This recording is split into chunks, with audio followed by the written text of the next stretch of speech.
There's two ways to see the world. Some people see the thing that they want, and some people see the thing that prevents them from getting the thing that they want. There's a great story of two lumberjacks where every morning they start chopping wood at the same time, and every day they stop chopping wood at the same time. And every day one of the lumberjacks disappears for about an hour in the middle of the day, and every day he chops more wood than the other guy.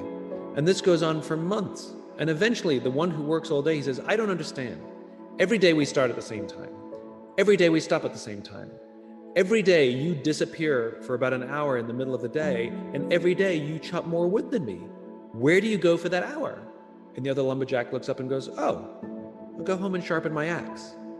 You know, that if you take an infinite mindset, it's not about how much you can get done each day. It's how much you can get done over the course of a career or over the course of a lifetime. And you got to take vacations, which means you turn off your email and you turn off your phone and you do not connect to the office. You know, go sharpen your axe. I have 5 little rules that you can follow as you find your spark and bring your spark to life. The first is to go after the things that you want. Let me tell you a story. So a friend of mine and I, we went for a run in Central Park. The Roadrunners organization, on the weekends, they host races. And it's very common at the end of the race, they'll have a sponsor who will give away something, apples or bagels or something. And on this particular day, when we got to the end of the run, there were some free bagels. And they had picnic tables set up, and on one side was a group of volunteers. On the table were boxes of bagels, and on the other side was a long line of runners waiting to get their free bagel. So I said to my friend, let's get a bagel. And he looked at me and said, the line's too long. And I said, free bagel. And he said, I don't want to wait in line. And I was like, free bagel. And he says, nah, it's too long. And that's when I realized that there's two ways to see the world. Some people see the thing that they want, and some people see the thing that prevents them from getting the thing that they want. I could only see the bagels. He could only see the line. And so I walked up to the line. I leaned in between two people, put my hand in the box, and pulled out 2 bagels. And no one got mad at me. Because the rule is, you can go after whatever you want. You just cannot deny anyone else to go after whatever they want. So the point is you don't have to wait in line. You don't have to do it the way everybody else has done it. You can do it your way. You can break the rules. You just can't get in the way of somebody else getting what they want. Rule number 2, take care of each other. The United States Navy SEALs are perhaps the most elite warriors in the world. And one of the SEALs was asked, who makes it through the selection process? Who is able to become a SEAL? And his answer was, I can't tell you the kind of person that becomes a SEAL. I can't tell you the kind of person that makes it through BUD/S. But I can tell you the kind of people who don't become SEALs. He says the guys that show up with huge, bulging muscles, covered in tattoos, who want to prove to the world how tough they are, none of them make it through. He said the preening leaders who like to delegate all their responsibility and never do anything themselves, none of them make it through. He said the star college athletes who've never really been tested to the core of their being, none of them make it through. He says some of the guys that make it through are skinny and scrawny. He said some of the guys that make it through, you will see them shivering out of fear. He says, however, all the guys that make it through, when they find themselves physically spent, emotionally spent, when they have nothing left to give physically or emotionally, somehow, some way, they are able to find the energy to dig down deep inside themselves, to find the energy to help the guy next to them. They become SEALs, he said. You want to be an elite warrior. It's not about how tough you are. It's not about how smart you are. It's not about how fast you are. If you want to be an elite warrior, you better get really, really good at helping the person to the left of you and helping the person to the right of you. because that's how people advance in the world. The world is too dangerous and the world is too difficult for you to think that you can do these things alone. If you find your spark, I commend you. Now, who are you going to ask for help, and when are you going to accept help when it's offered? Learn that skill. Learn by practicing helping each other. It'll be the single most valuable thing you ever learn in your entire life. To accept help when it's offered and to ask for it when you know that you can't do it. The amazing thing is, when you learn to ask for help, you'll discover that there are people all around you who've always wanted to help you. They just didn't think you needed it because you kept pretending that you had everything under control. And the minute you say, I don't know what I'm doing, I'm stuck, I'm scared, I don't think I can do this, you will find that lots of people who love you will rush in and take care of you. But that'll only happen if you learn to take care of them first. Lesson 3. Nelson Mandela is a particularly special case study in the leadership world because he is universally regarded as a great leader. You can take other personalities, and depending on the nation you go to, we have different opinions about other personalities. But Nelson Mandela, across the world, is universally regarded as a great leader. He was actually the son of a tribal chief. And he was asked one day, how did you learn to be a great leader? And he responded that he would go with his father to tribal meetings. And he remembers 2 things when his father would meet with other elders. 1, they would always sit in a circle. And 2, his father was always the last to speak. You will be told your whole life that you need to learn to listen. I would say that you need to learn to be the last to speak. I see it in boardrooms every day of the week. Even people who consider themselves good leaders, who may actually be decent leaders, will walk into a room and say, here's the problem, here's what I think, but I'm interested in your opinion, let's go around the room. It's too late. The skill to hold your opinions to yourself until everyone has spoken does 2 things. 1, it gives everybody else the feeling that they have been heard. It gives everyone else the ability to feel that they have contributed. And 2, you get the benefit of hearing what everybody else has to think before you render your opinion. The skill is really to keep your opinions to yourself. If you agree with somebody, don't nod yes. If you disagree with somebody, don't nod no. Simply sit there, take it all in, and the only thing you're allowed to do is ask questions so that you can understand what they mean and why they have the opinion that they have. You must understand from where they are speaking, why they have the opinion they have, not just what they are saying. And at the end, you will get your turn. It sounds easy, it's not. Practice being the last to speak. That's what Nelson Mandela did. Lesson 4. In the 18th century, there was something that spread across Europe and eventually made its way to America called puerperal fever, also known as the Black Death of childbed. Basically what was happening is women were giving birth and they would die within 48 hours after giving birth. This Black Death of childbirth was the ravage of Europe, and it got worse and worse and worse over the course of over a century. In some hospitals, it was as high as 70% of women who gave birth who would die as a result of giving birth. But this was the Renaissance.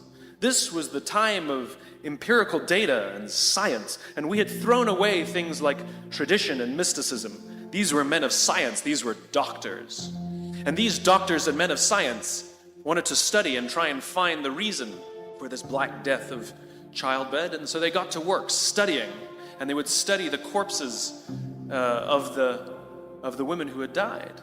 And in the morning they would conduct autopsies, and then in the afternoon they would go and deliver babies and finish their rounds.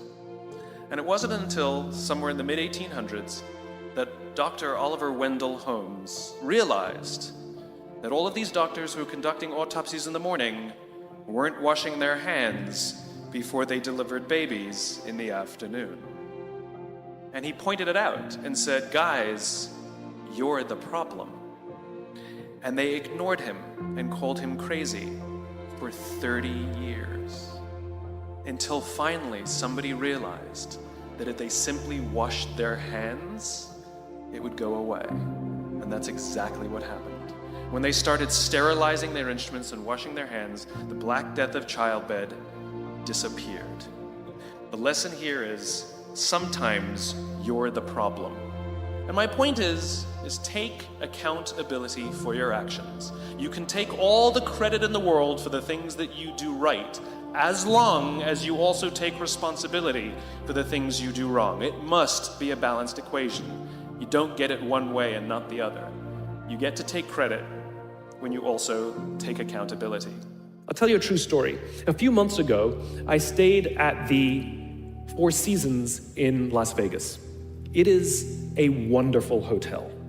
And the reason it's a wonderful hotel is not because of the fancy beds. Any hotel can go and buy a fancy bed. The reason it's a wonderful hotel is because of the people who work there. If you walk past somebody at the Four Seasons and they say hello to you, you get the feeling that they actually wanted to say hello to you. It's not that somebody told them that you have to say hello to all the customers, say hello to all the guests, right? You actually feel that they care. Now, in their lobby, they have a coffee stand. And one afternoon, I went to buy a cup of coffee, and there was a barista by the name of Noah who was serving me. Noah was fantastic. He was friendly and fun, and he was engaging with me, and I had so much fun buying a cup of coffee, I actually think I gave 100% tip, right? He was wonderful. So as is my nature, I asked Noah, "Do you like your job?" And without skipping a beat, Noah says, "I love my job." And so I followed up. I said, "What is it that the Four Seasons is doing that would make you say to me, I love my job?" And without skipping a beat, Noah said, "Throughout the day, managers will walk past me and ask me how I'm doing, if there's anything that I need to do my job better." He said, "Not just my manager, any manager." And then he said something magical. He says, "I also work at Caesar's Palace. And at Caesar's Palace, the managers are trying to make sure we're doing everything right. They catch us when we do things wrong." He says, "When I go to work there, I like to keep my head under the radar and just get through the day so I can get my paycheck." He says, "Here at the Four Seasons, I feel I can be myself." So we in leadership are always criticizing the people. We're always saying, we got to get the right people on the bus. I've got to fill my team. I got to get the right people. But the reality is, it's not the people. It's the leadership. If we create the right environment, we will get people like Noah at the Four Seasons. If we create the wrong environment, we will get people like Noah at Caesar's Palace. Number 5, my favorite one of all. True story. There was a former Undersecretary of Defense who was invited to give a speech at a large conference, about 1,000 people. And he was standing on the stage with his cup of coffee and a styrofoam cup. And he took a sip of his coffee and he smiled and he looked down at the coffee. And then he went off script. And he said, "You know, last year I spoke at this exact same conference. Last year I was still the undersecretary. And when I spoke here last year, they flew me here business class. And when I arrived at the airport, there was somebody waiting for me to take me to my hotel. And they took me to my hotel and they had already checked me in and they just took me up to my room. And the next morning I came downstairs and there was someone waiting in the lobby to greet me, and they drove me to this here same venue and handed me a cup of coffee in a beautiful ceramic cup." He says, "I'm no longer the undersecretary. I flew here coach.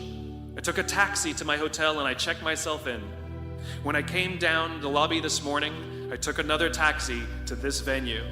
I came in the front door and found my way backstage, and when I asked someone, 'Do you have any coffee?' he pointed to the coffee machine in the corner, and I poured myself a cup of coffee into this here styrofoam cup." He says the lesson is, the ceramic cup was never meant for me.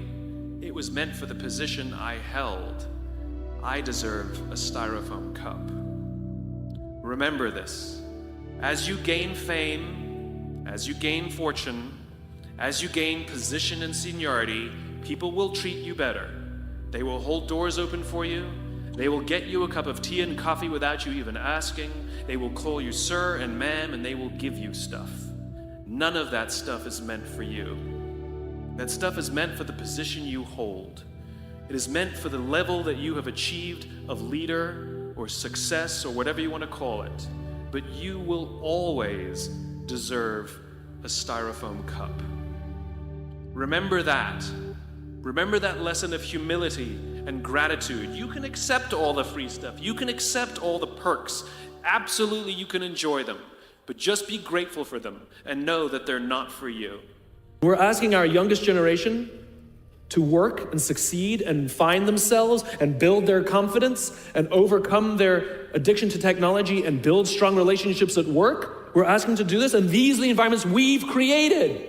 We keep saying to them, you're the future leaders. We're the leaders now. We're in control. What are we doing? This is what empathy means. It means if there's an entire generation struggling, maybe it's not them. It's like, the only thing that the common factor in all my failed relationships? Me. Same thing. Well, we just can't get the right performance out of our people. Maybe it's you. Right? It's not a generation. It's not them. They're not difficult or hard to understand. They're human beings like the rest of us, trying to find their way, trying to work in a place where they feel that someone cares about them as a human being. By the way, that's what we all want.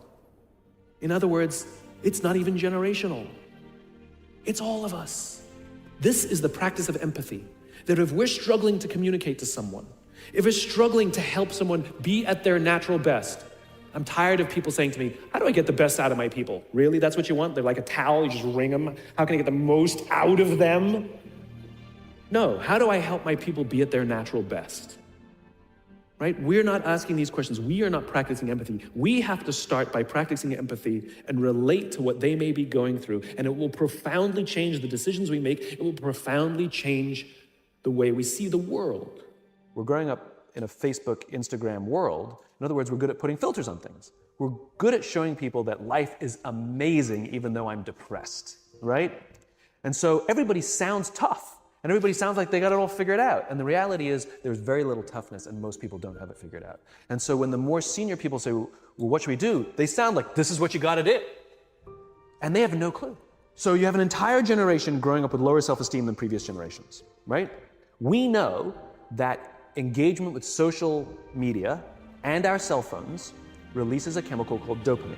That's why when you get a text, it feels good, right? It's why we count the likes. It's why we go back 10 times to see if my Instagram is going slower.